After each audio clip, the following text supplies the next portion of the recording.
Hello and welcome to 5 Minutes about Pulsar. My name is Minghong Liu. I'm on the streaming team at DataStax. Today I'm going to show you Pulsar and Okta integration with OpenID Connect. If you want to follow along and you don't already have a deployment of Pulsar, visit astra.datastax.com/register streaming and get a free Pulsar instance up and running in under a minute. If you have any question or feedback, you can leave a comment below or email us at pulsarquestions@datastax.com. That will go to the Pulsar team here at DataStax. We have a lot of Pulsar experts that would be happy to answer any question you may have or help you with any Pulsar problem you may be experiencing. We hope to hear from you. If you already have Pulsar cluster created and function, also remember to extract the Pulsar cluster admin information. So we're going to create the application in the Okta. Instead of use the Okta application desktop, we're going to use the command interface, use the curve command to create the application.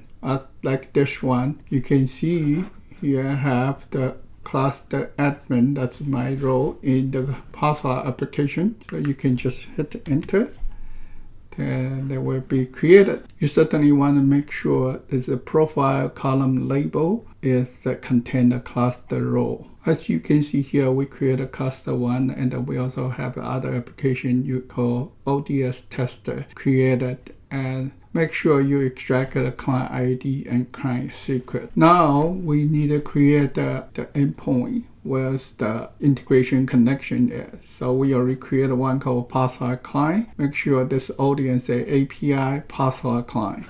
So we also can look at what is the detail. And now we also need to create a scope. The additional scope need to be created for this integration. It's called Pulsar client _ M2M. You can create any of them. It's just one of them we named it this way. So, and then make sure they are include a public metadata. Then you need to create a claim.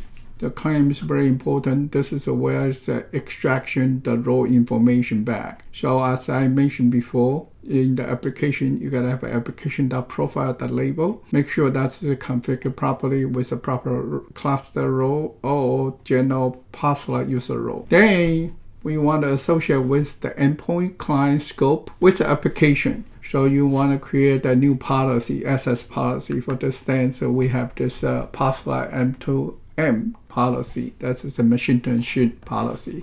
See, I include two different applications. One is the PA_cluster1, one is the ODS tester.